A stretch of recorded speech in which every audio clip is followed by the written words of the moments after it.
एक गांव में एक चरवाहा रहता था। वह रोज की तरह अपनी भेड़ों को जंगल में चराने के लिए ले जा रहा होता है।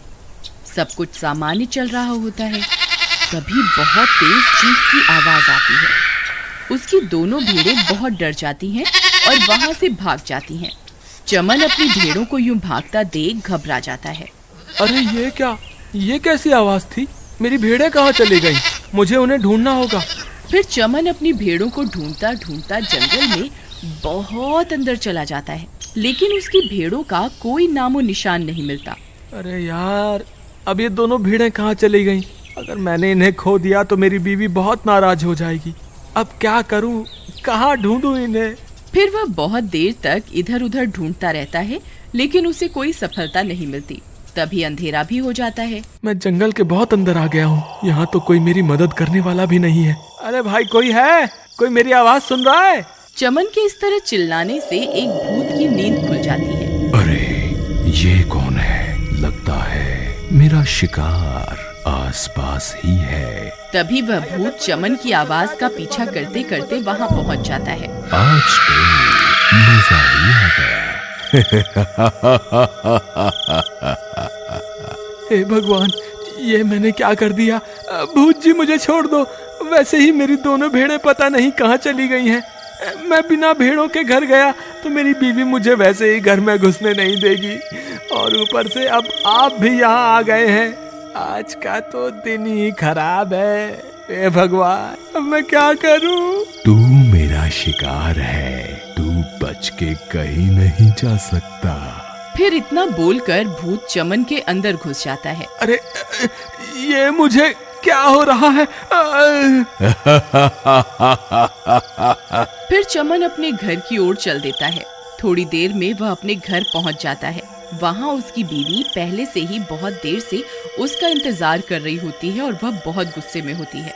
आ गए? कहाँ थे इतनी देर से? मैं कब से तुम्हारा इंतजार कर रही थी। अगर आगे से देरी से आए तो घर के बाहर ही सोना पड़ेगा, समझ गए? और ये क्या, भेड़े कहाँ हैं? भेड़ों को कहाँ छोड़ा है? कहीं उन्हें किसी को बेच तो नहीं आए? हाय राम!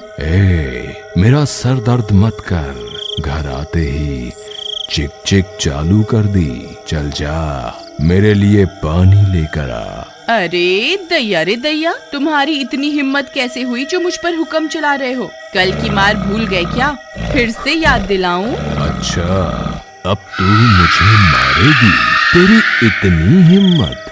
रुक, तुझे अभी बताता हूँ। अरे मर गई रे, मर गई। अरे बचाओ बचाओ, कोई तो मुझे बचाओ। हाय रे, आज इन्हें क्या हो गया? इनमें इतनी ताकत कहाँ से आ गई? रोज तो मेरे आगे भीगी बिल्ली बनकर रहते थे, आज ये शेर कैसे बन गए? मुझसे गलती हो गई राजा जी, मुझे माफ कर दो। आप मेरे पति परमेश्वर हैं, आप जैसा कहेंगे मैं वैसा ही करूंगी, मुझे माफ कर दो। अब आया ना ऊंट पहाड़ के नीचे। चल जा यहाँ से और मेरे लिए कुछ खाने को लेकर आ। मुझे बहुत भूख लगी है। ठीक है, आप वहाँ बैठिए, मैं अभी कुछ खाने को लेकर आती हूँ। फिर उसकी पत्नी वहाँ से चली जाती है। अरे ये आज इन्हें क्या हो गया? ये आज ऐसा बर्ताव क्यों कर रहे हैं? कल तक इनकी मेरे आगे आवाज भी नहीं निकलती थी, तो आज ये सब कैसे हो गया? उसे कुछ समझ नहीं आता कि ये सब क्या हो रहा है। फिर वह चमन के लिए खाना लेकर जाती है। चमन उसके हिस्से का खाना भी खा जाता है। उसकी पत्नी हैरान परेशान होकर उसे देखती रहती है। फिर चमन पेट भर खाने के बाद सोने चला जाता है। अगले दिन सुबह होने पर, अजी सुनिए, सुबह हो गई, चलिए उठिए, काम धाम नहीं करना क्या? तेरी इतनी हिम्मत, तूने सुबह सुबह मेरी नींद खराब कर दी। रुक, तुझे अभी बताता हूँ। अरे भागो रे भागो, अपनी जान बचाकर भागो। हे भगवान, लगता है ये पागल हो गए हैं।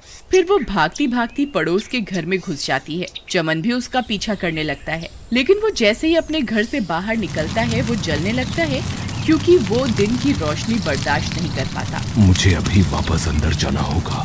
फिर चमन वापस अपने घर के अंदर घुस जाता है। एक गांव वाला चमन को धूप में यूं जलता हुआ देख लेता है। वो हैरान परेशान हो जाता है। बाल बाल बच गया। मैं दिन में बाहर नहीं जा सकता। मुझे इस बात का ख्याल रखना होगा। अरे ये क्या, ये कैसे हो सकता है? चमन भैया यूं धूप में आते ही जलने क्यों लगे? जरूर दाल में कुछ काला है। मुझे ये बात बाकी सब गांव वालों को बतानी होगी। फिर वो भागता हुआ जाता है और बाकी के गांव वालों को सारी घटना के बारे में बताता है। कालिया भाई, मुझे लगता है इनके ऊपर किसी भूत का साया है। जब से कल रात को ये जंगल से लौटे हैं, अजीब अजीब सी हरकतें कर रहे हैं। कल रात को ये घर में पड़ा पूरा खाना खा गए, मुझसे बदतमीजी भी की और इनकी आंखें भी भूत के जैसी लाल हो गई हैं। तुम घबराओ मत बहन, चलो मैं तुम्हारे साथ चलकर देखता हूँ। फिर वे दोनों मिलकर उसके घर जाते हैं। वहाँ पहले से ही कुछ गांव वाले घर के बाहर खड़े होते हैं। फिर कालिया और अनीता घर के अंदर जाते हैं। ए चमन, कहाँ है तू? जरा बाहर तो आ। तेरी अनीता बहन के साथ बदतमीजी करने की हिम्मत कैसे हुई? जल्दी बाहर आ, मैं तुझे अभी सबक सिखाता हूँ। चमन को कालिया की बात सुनकर गुस्सा आ जाता है। फिर चमन गुस्से में बाहर आता है। ए, कौन है तू? तेरी इतनी हिम्मत, मुझसे तेज आवाज में बात करता है। रुक, तुझे अभी बताता हूँ। अरे मर गए रे, छोड़ मुझे, छोड़। चमन भाई, मुझे छोड़ दो, मुझसे गलती हो गई। मैं अनीता भाभी की बातों में आ गया। तुम ठीक हो भाई? ये औरत ही गलत है, तुम उसके साथ सही कर रहे हो। मुझे छोड़ दो, मुझे जाने दो, मुझसे गलती हो गई। अनीता ये सब देखकर डर जाती है और वह वहाँ से भाग जाती है। अरे भागो रे, अपनी जान बचा के भागो। अनीता बहन, अंदर क्या हो रहा है? ये कैसी आवाजें आ रही हैं? तभी चमन कालिया को उठाकर घर से बाहर फेंक देता है। अरे मर गया रे, इसने तो मेरी टांग ही तोड़ दी। कालिया भाई, आप ठीक तो है ना? नहीं, मैं ठीक नहीं हूँ। चमन ने मुझे बहुत मारा, हाय मेरी गर्दन ही तोड़ दी। तुम सही कहती थी, चमन के ऊपर जरूर किसी भूत का साया है। वो बहुत शक्तिशाली बन गया है, हम में से कोई भी उसका मुकाबला नहीं कर सकता।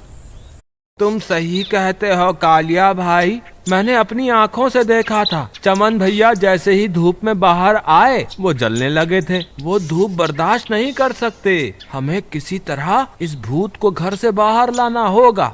लेकिन भाई, ये भूत बहुत ताकतवर है, हम इसे घर से बाहर कैसे लाएं? मेरे पास एक तरकीब है। क्यों ना हम घर की छत पे चढ़कर उसमें बहुत सारे छेद कर दें, जिससे सूरज की रोशनी घर के अंदर चली जाएगी और हमारी तरकीब काम कर जाएगी।